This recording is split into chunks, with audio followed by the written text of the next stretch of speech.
Welcome to Professor Game Podcast, where we interview successful practitioners of games, gamification, and game thinking who brings the best of their experiences to get ideas, insights, and inspiration that help us in the process of getting the students to learn what we teach. And I'm Rob Alvarez. I teach and work at IE Business School in Madrid, where we create interactive and engaging learning materials. Want to know more? Go to professorgame.com/subscribe, start on our email list, and ask me anything.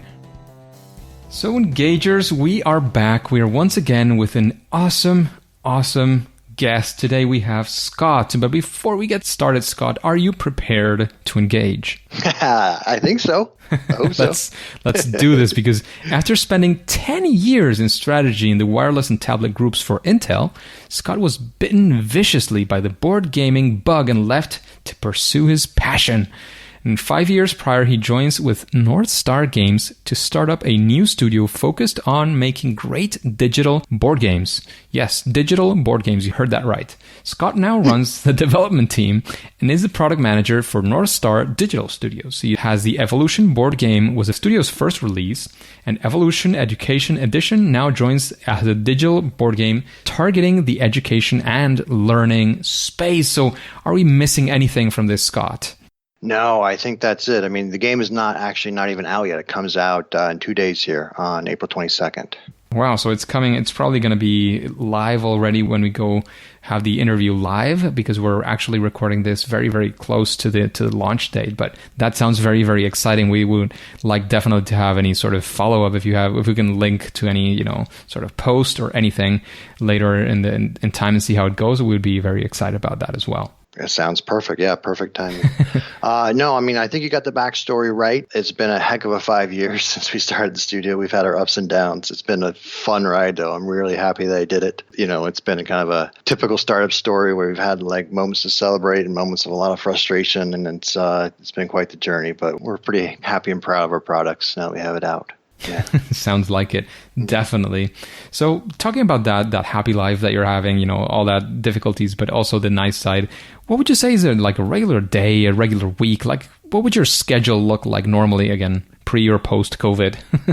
Whatever you or during the COVID, whatever you want to go for.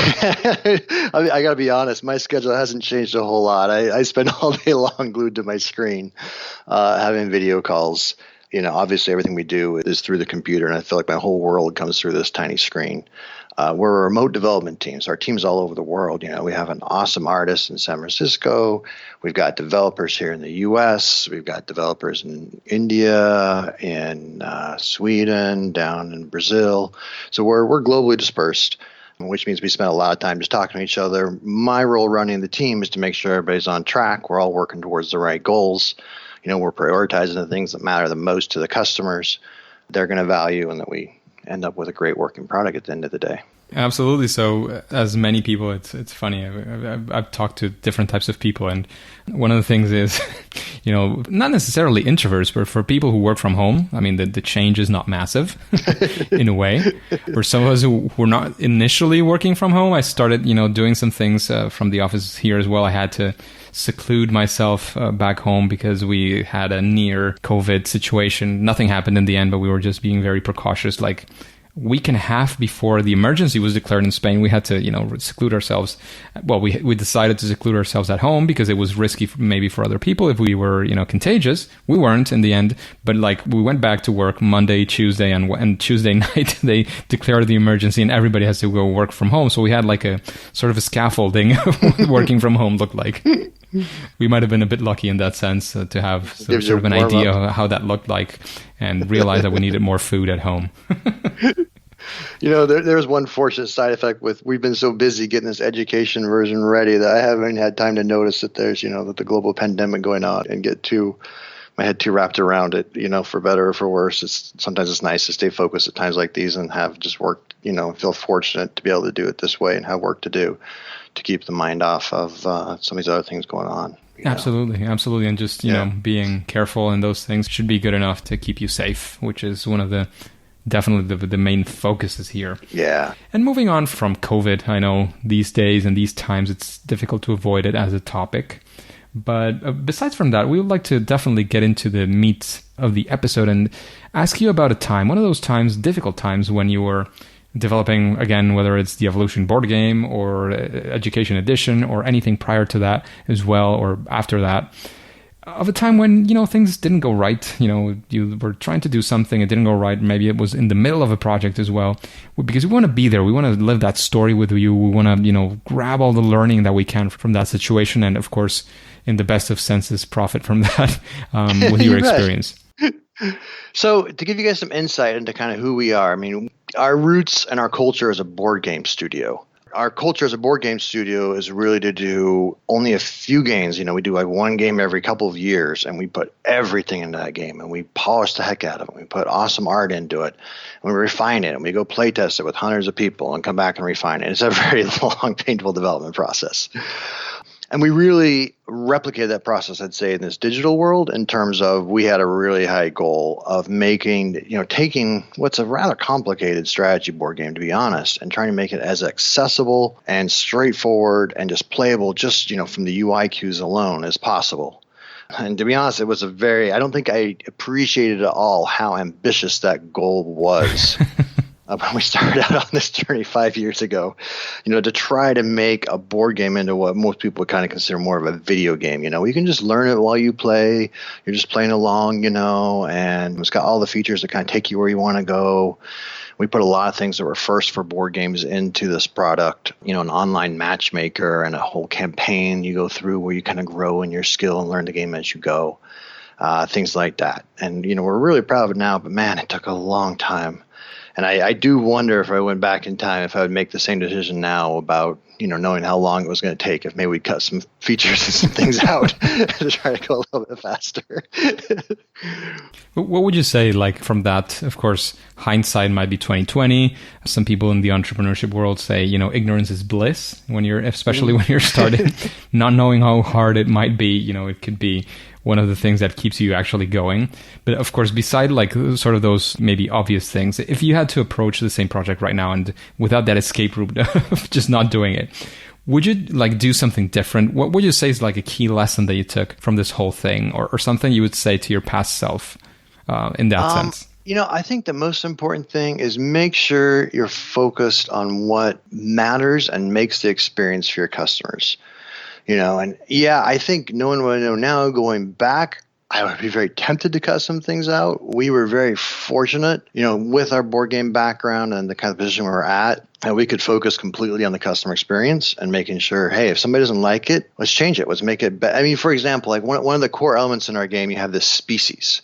And the core of the game of evolution is you're trying to evolve the species and keep it alive. You got to feed it. If it doesn't get food, then it starves. And so you're trying to figure out how to feed your species better, and you can evolve your species to do things like you can evolve a long neck, and then you can go eat from the trees. You don't have to eat fruit from this watering hole where all these animals are gathered.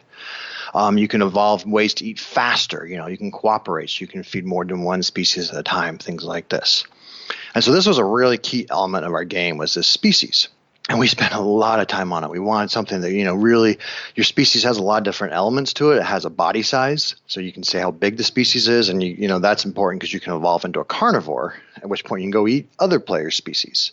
And a carnivore, it's the basic law of nature. A species has to be larger than its prey. So we worked really hard to constrain ourselves to kind of natural rules and as thematically as possible represent natural ecosystems in action with this game. So going back to the species, I actually went through and counted. We did 63 different versions of this species. Wow. Over time. We tried to do ones where we had to actually evolve, and try to show the evolutions on the species, but that was really tough because some of the traits are kind of qualitative traits like cooperation and foraging, and it's hard to physically represent those, And so we had Bree join us about project. Our art director just did a fabulous job of really making a really cool species that shows that core element, the species population and its body size, in a really pretty artistic package. And I'm really happy with what we landed on, but it took us a long journey to get there for sure. It took a lot of refinement, a lot of play testing. And I think one other thing from that experience is I definitely learned you can never really trust your idea or trust that something's working until you have a new user experience it and see it through their eyes. developer, it's so easy to kind of assume that something makes sense and works, and that this is so, this is the best thing since sliced bread. This is going to be beautiful. And you see a user see it, and they're just, it's so easy. Like, I'm a little confused. I don't quite get it. And it's hard to make something stupid, simple, and straightforward. It takes an enormous amount of time to make something less complex to make it simple. I would kind of argue that in a way it can be kind of a muscle that you exercise, getting into those shoes and sort of getting out of your head of how much you already know. It's really hard already, but maybe it kind of is a muscle in a way that you try to see through things as much as possible, and it's something that comes with practice, I would guess. At least you get better. You'll never get perfect. You'll never be able to like take off your eyes and put somebody else's, but I think you can kind of improve by doing it many, many times, right? I think that's absolutely true. The other just practical limitation with this too is I realize I've kind of burned through all my sets of fresh eyes, I guess you should say. Every single one of my friends at some point is having to reach out and say, okay, hey, you got to try my tutorial. You got to try this game, and then they try it, but then they become indoctrinated too. And the next time I go back to them, they're like, oh yeah, this is awesome. This is great. It totally makes sense because they already know how it works now and have seen it. Yeah. And so it takes a lot of work to make sure you're constantly making sure you're getting new input and keeping that fresh perspective and going to new people that haven't seen the game quite yet and having them struggle with how to get into the game and what's fun and what makes sense to them. Absolutely, absolutely. And taking a spin on this, instead of going for that, those difficult times, all those, 68 iterations, I think you mentioned. Yeah. Actually have a story of success. It could be, it could be even in the same realm. Like how did it come out? What was a story of a time when you set out to do this and you actually achieved it? And what would you say again would be maybe some of the key elements to that success? Like how did it go well? We want to be in that story again with you. I mean, there's no doubt. I think that what sustained us over 5 years is a really, really long time to be on one project. And there's a couple key milestones along the way. I remember the first time we took this to a convention. We took it to PAX East, which, for those not familiar, it's a big convention in Boston of like 80,000 folks or so that just love games, that get together to come and see kind of what's new. And we're there with our, digital board game sitting next to Halo and Call of Duty and these huge video game companies, right? These elaborate displays, and they got rock bands on stage performing and stuff. And we've got our little tiny booth, like, hey, come check out this board game, But I was actually floored by the response that we got. How many people are like, wow, this is really cool. This is unique. There's nothing else here like this. Everything else is like race cars and, fantasy and that kind of thing. Like, this actually represents like a real system in nature, and people were stoked. And that was so inspiring. That's actually one of the things that inspired us to really try to up the quality level and make it as accessible of a game as possible, was just seeing how many people are like, yeah, you know what? I'd like something a little more interesting. I'd like something with an educational bent to it that provokes my mind a little bit more than just kind of mindless, games that are out there. And so that felt really good to see fans for the first time playing the game, reacting to it, giving us feedback. And then we followed that up shortly afterwards with the Kickstarter. And that Kickstarter just took off. It was great. It's when, we had just a ton of people flood into the game and come give us their support. And having that community behind it, and, from that time forward, we've been having them playing the betas and, interacting with the development of the game. That's been fantastic to just hear people playing it, hear their responses and feedback, and then also have them help guide the decisions of, hey, what matters to you guys? What's the important next feature we should put in here? And hear that back from them. I think I have my own idea of what could be one of the sort of the key lessons or the key things that you might attribute that success to. But I want to hear it from you. Like, what do you think was something or things that you would say? Well, I think we made a great job at this, or these are the things that we did to get there. What would you maybe attribute part of that to? Of course, besides your natural talent and all those all those very important things as well. I think there's two things about the game that really stand out. Number one is just the art. It's just got a really unique art style, like a watercolor art style of all these animals that they're not quite real, but maybe in an alternative reality, if evolution would have gone a different direction, maybe they could be real. And they're very eye-catching and just unique, and I think that gets people's attention, and they love that. I think the other thing that really stands out about this game, and it was such a pain in our development, part of the reason it took so long to develop, but we really constrained ourselves to try to make it as realistic as possible in terms of the theme. And what I mean by that is It's not a magic game. It's not a fantasy game. In most games you can just say, okay, the wizard conjures up, a spell of 5 or something like that. And in this one, we had to say, no, we're going to follow the rules of nature. A carnivore can only eat meat food. It can't eat plant food, You have to have a bigger body size than somebody else in order to attack them. And a hard shell gives that species a bigger body size so they can't be attacked. And by making sure, like every trait in the game, we constrained ourselves to how would this actually play out in nature first, and that was the first consideration. And then gameplay was the second consideration of, okay, how do we make sure this is in a balanced, cohesive strategy game that's a lot of fun? And that constraint, and getting those all the balance and to be thematically accurate. And, we had a biologist on the team helping us out of, hey, how does this work in ecosystems? What happens if there's too many carnivores? What happens if there's too much plant food? What happens, if things get out of balance? And to make it like a self-balancing ecosystem like that took a lot of time and work. So you became Mother Nature, basically. Yeah, exactly. Absolutely. So one of the things there, funny fact is we had Vince Siu from Press Start Hong Kong recently, and he was talking about one of the main things was the constraints, and that was something fundamental for him when creating any of his projects. So I can see as well that constraints for you were actually something very, very positive and very useful to make the game successful. And the other thing I'd like to highlight, and I don't know if it's a hidden gem, there is the fact that you were able to sort of find that tribe, to go out and reach out to people who would be enjoying this.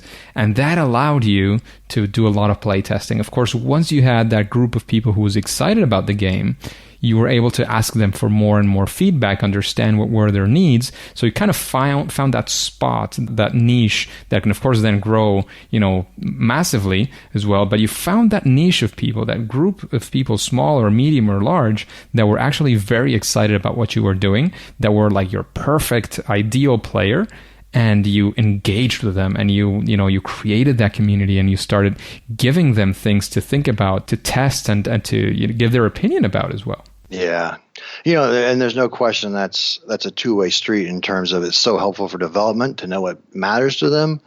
It was also so helpful to team morale and to see people interacting and know that, okay, we're not just doing this off in our own little world, and there's actually people this is impacting that care about this game too besides just us.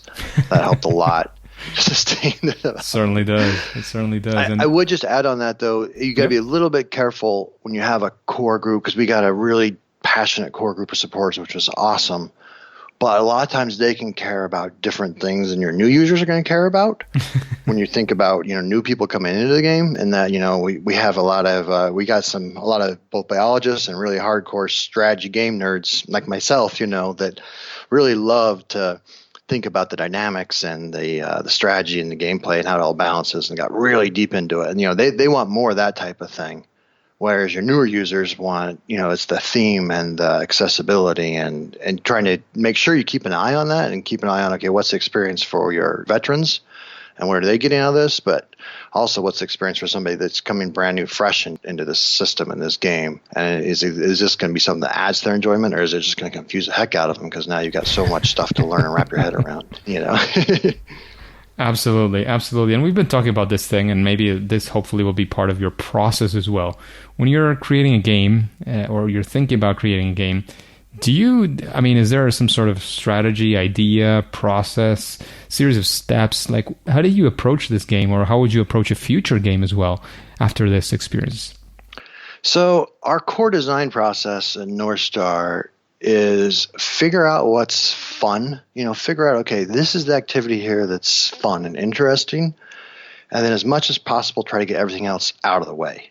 Try to boil it down so that there's, every game has a set of rules and a set of, a whole bunch of constructs you have to have in order to play the game and have fun. And as a developer, it's real easy just, if there's a problem with the game or something out of balance, just add a rule to fix it.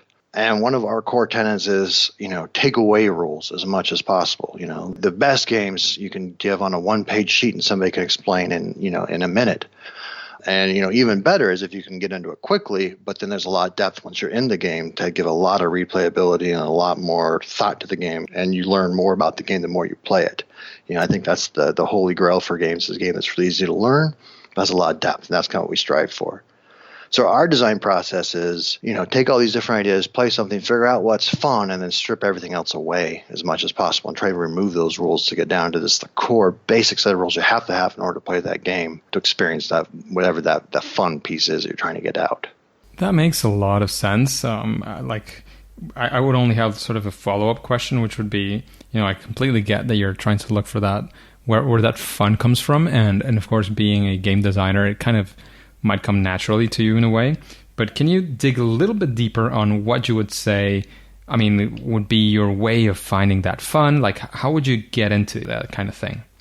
Yeah, I think the other piece of that is you have to realize the reality of the game scene today is it's so saturated and flooded that to do something unique and different is very difficult, and it's very difficult to stand out. And I say this because there's just so many games released every day. In the world these days, there's so many good game designers and good game companies, good and bad. There's a ton of junk stuff that comes out, and there's a lot of really good stuff that comes out. That you got to think about, okay, what is it that's going to make this game different? And, we've done some games in the past. In fact, I'll talk about a flop that we had, a game that I loved. It was a board game called Most Wanted. And it was just it's a fun, quick game that played really well with a large group. It's kind of a strategy game that plays with a large group, which is kind of rare. And, it was kind of like, I call it kind of Poker Junior. It was kind of played off of that. I played with kids and family a lot, and, they love it. And we thought, man, this is a really fun game to play. But the problem is the game just didn't stand out at all. It didn't really have a hook. It didn't really have anything that's like, this is what makes this game different and better than all the other games out there. And to be honest, the game kind of flopped. It didn't do so well, and everybody that plays it loves it. And it's still playtest through the roof. But because it didn't have that hook and that catch, press didn't really help carry the story for it. The community didn't really get behind it. It's like, yeah, it's just a great little quick filler game, And that's one thing that we focused on more is, what does this game stand for? What is it that makes it unique and different than other games out there that we really want to highlight, and that users will say, oh, yeah, that's the game, for evolution. That's the game about nature. That's the game about ecosystems. Cool. But whatever that game is, whatever your game is you're working on out there, you got to think about first, what makes this game unique? What are you going to tell your users? This is why you should play this game before you pursue it further. If it's the same mechanic as another game out there, but just a little bit better, it's not going to stand out, and it's not going to get people's attention, and it's going to be tough to get market traction with it, unfortunately. That could be a sad upcoming from a situation like that one. The good thing is that people that have seen your game and are playing your game are probably enjoying it as well. But of course, you do have to think, especially if you're sort of trying to sell it into an open market, that is definitely the whole standing out and why people would actually choose your game over another one. And even if you have sort of a client who you're doing this for, why would the users use the game instead of looking at their phones or doing whatever else that they're doing? That reason why they would get into this is always very important to consider. Oh, there's nothing more painful than putting your heart and soul and passion into a game and then not seeing it get embraced, and not seeing it go somewhere. And it's happened to us. That's definitely happened to us in some of our games, and it's something that we're like, all right, well, what happened there, and what can we do to make sure that our games do resonate with folks and do make a difference? And we spent more time now on getting to know the customers and the user research end of things to make sure that it resonates with folks, before we take the time to go deep on the art and the game mechanics and all that. You got to start and work on that pitch up front. Yeah. Absolutely. Absolutely. Just a quick break before we continue. Are you enjoying this podcast? If you're listening through a podcasting app, please subscribe and rate us on the app.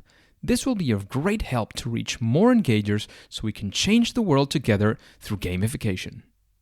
And Scott, what would you say, with your experience again with the successes, with the flops as well, what would you say is maybe a sort of a best practice? Something that, when creating your game, that would be something that you would always try to focus on or that you think would always improve your game?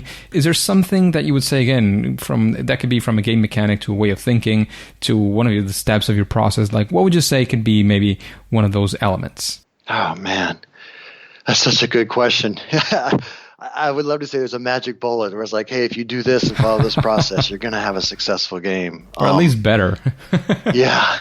This industry, And, in making a game, there's there's a little bit of a luck and magic in there, where certain games just resonate with folks. Even, some games that you'd never expect to really click and take off. For example, like Animal Crossing right now on the Nintendo Switch is, obviously blowing up. And looking at the theme of that game, like, oh, you can be an animal and go just do everyday activities. It doesn't really sound that enthralling, right? But they did a fabulous job with it, and it clicks with the community and takes off. Has a great platform. Yeah, a great platform. And everybody's home looking for something to do too. Doesn't hurt right now. In terms of what you can do to make your game better, I definitely play it with new users. This is something it's hard to do, because you have your playtest group that you play games with, and you go back to your friends and the people who played it before because they know the game. They can quickly do it. They're going to give you lots of positive feedback about how great your game is, and they're going to tell you how to make it better for them and how to change it. And what's hard is to take it to somebody and have them open it up, that it's a physical game or a video game, have them do that fresh install and just sit there and watch them. And they're going to get stuck and they're not going to know what to do, and they're going to ask you. And you got to just be like, I'm sorry, I can't help you. I got to watch. And then they're going to sit there and they're going to be stuck on one of the rules. They're going to play it wrong, and you're going to be frustrated. And what 95% of developers do is they just correct them, and they jump in and they show them how to do it and move forward. And it's hard to let people wrestle with your game. Nobody wants to learn a new game. It's never a fun process. And so as a developer, to do that, well, I'm going to say asynchronously, you have to build that into the experience up front. You have to anticipate every possible question and way somebody can get this thing wrong and build that in. Our tutorial on evolution, we're now on version 6 of it. I think I've done over 400 blind run-throughs of watching people go through it and watching them play and where they get stuck and where they can get things wrong and where they, even after they get done with it, when they go into the main game and where they can play it wrong. Or where they just get bored and say it's not interesting. And to keep that flow of making it engaging and clear as could possibly be and answering, you can't be there to answer questions. So in the rules, or the tutorial, you've got to incorporate all those potential pitfalls up front. I think that is one of the key things as game developers that we can improve and you can always do better is make your games more accessible and easier to open up and learn and play. That makes sense. So thank you for that recommendation. And after, listening to these questions, sort of the vibe of the podcast, is there somebody that comes to your mind, some other guest that you would like to listen to in an interview like this one here in Professor Game? Ooh, that's a great question. I'd say right now, because this is on top of mind, is we are relatively new to the education market, to taking our games into schools and the education realm. And this has been quite the education for me as we've gone through making this game, is understanding what that market is and what they're looking for. And we've talked to a lot of teachers, and they've gotten very excited about it. But what we've found is it's really there's not a very well centralized way to let people know about the game. In the education market, it's a pretty fractured market. Definitely here in the United States, and we've even other English-speaking countries have looked around the world. Every district has kind of their own policies. Every school has their own way they do it. Sometimes teachers drive that process, other folks.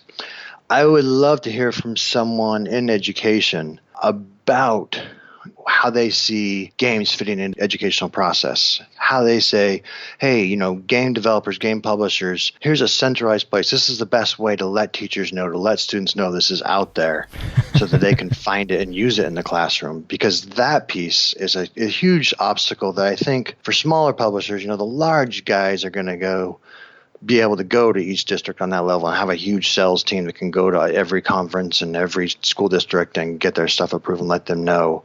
And there doesn't seem to be a very good central repository for smaller guys to get their games through and to let teachers know that these resources are out there. That's an interesting approach. I think that's kind of the chicken with the golden eggs or something. Yeah. If we could have that, maybe that's an idea maybe for one of you out there, engagers. Maybe, you want to set out and do something like that, see how it looks like, piecing together that fractured education market. It could be, I'm certain it would be very, very profitable if you managed to do something like that. Oh, absolutely. If you could figure out a good way to help connect those two markets, there's a desperate need for it.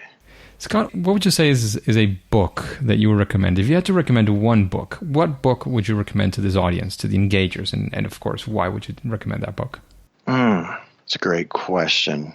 One that helped guide us on our journey when we got started. It's more probably a business book than a game book. Is a Lean Startup.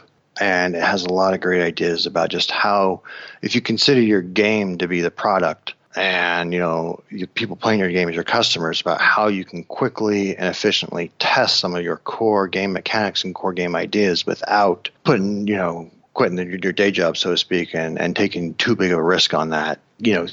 Refining, getting comfortable with that core game mechanic before you say, okay, this is what we're going to do. We're going to commit to this concept and play it. A lot of really good practical advice that it's hard to keep in mind and easy to break as you get more and more in love with your idea, whatever it is, to make sure that you keep a critical eye of how much are my customers going to value this game? How much are other folks, is there really something magical about this game, or is this a Me Too game? And I found that one to be a really good one for that. Yeah, that sounds like a pretty good recommendation, especially for folks who are out there and seeing this sort of as a business venture or something like that. I think it's a very useful book. I do have a past guest, and actually relatively, I'd say we're getting to be more and more friends. We haven't met in person. Who's Amy Jo Kim. I don't know if you've heard about her. Yeah, I have. I actually saw her speak. Yeah. She has a book called Game Thinking, and in a way, I would kind of say that it's sort of an evolution of lean thinking, at least in a specific direction. And perhaps I think you'd find her lessons particularly useful in that direction. It's, at least in my view, and we've discussed this before, especially with one of her business partners as well, is about, I think her methodology fits in especially well when you're innovating, when you're doing something different, when you're doing something new. It fits very, very well, like a product. You're looking for a market, that kind of thing. I think it fits very, very well. And I think, in my view at least, and humbly, I'd say it could kind of be an evolution of that lean startup sort of view of the world. I think it could fit pretty well. So I would encourage you to definitely go for that as well. And again, she's a past guest. You can listen to a couple of her episodes. That, Rob. Sorry? I've actually had the pleasure to see her speak and have read her book. And yeah, it absolutely is right along these lines. It's a fantastic book for game design and refining that process. And yeah, of course, if we're into game design and really she's a game designer. That was the one I was trying to think of in the back of my head, actually. Absolutely. And what would you say in this space of, creating these board games and games and digital board games, what would you say is sort of your superpower, that sweet spot, that thing that you do where you feel you do at least better than most? The bragging moment, I like of course. To think that what I'm pretty good at is trying to understand that user experience, trying to put myself in the eyes of that new user and think about how they're going to see something and what's going to matter to them.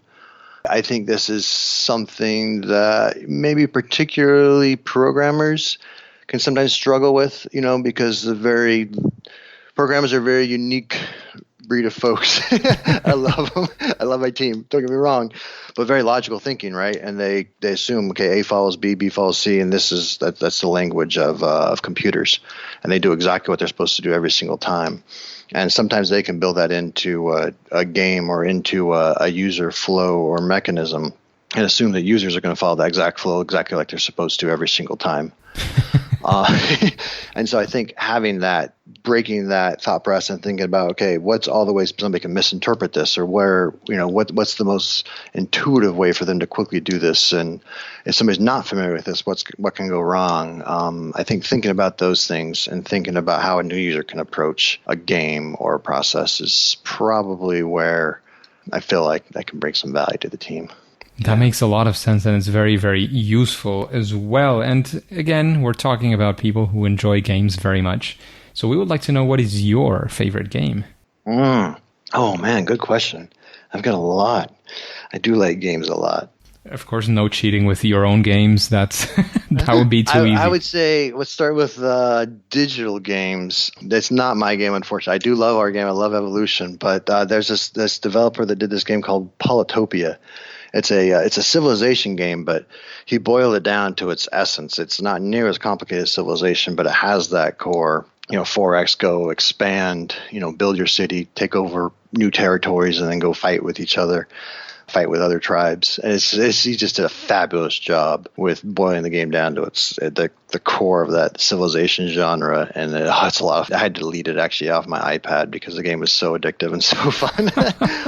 I'll definitely give him props for that. For board games, man, my wife has now banned me. I'm on a strict, every game I buy, I have to get rid of one because we're out of closet space for all of our board games. I'd say my favorite right now is probably this game. The name is a mouthful. It's called Quacks of Quedlinburg. Oh, wow. And what makes it a great game is it's a strategy game, but it's a game that even when you play it your first time, anybody can win. It's got a big kind of pressure luck mechanic to it, and it gives a fair amount of luck where you're this witch doctor, you're a quack doctor, a quack back in Germany, trying to make this potion, and you're buying ingredients for your potion, and you're trying to brew this, and you draw these potions out of your bag to put them in your pot. And you've got to see who can go the furthest without getting too many poison berries in your pot, and your pot boils over. And it just makes it a really fun dynamic where everybody's watching each other and you're cheering each other on. And I like it because it's great for casual gamers, and it's good for hardcore gamers who want to try to strategize and try to maximize the return on it. And it's a game I can play with my wife and my family, and we all have fun at it. So I'd say that's probably my current favorite. You'll have to type me that name because I'll probably never be able to find it by myself. It's called Quacks of Quedlinburg. Wow. Yeah. It actually won the German Spiel, the Game of the Year last year. Oh, wow. Okay. Yeah. Kind of okay. Cool. So that's going to make it a lot easier to find, definitely. Thank you. Yeah. So thank you very much for all these insights, all the fun that at least I've been having. I hope you've been having it as well. Before we kick off, I'd like to know if you have any, sort of final words, final piece of advice that you might have for the engagers, for the audience. Of course, let us know where we can find you, your games, your company, wherever you want to lead us. And then, of course, we'll have to move on to the next thing that everybody is going to be doing. You bet.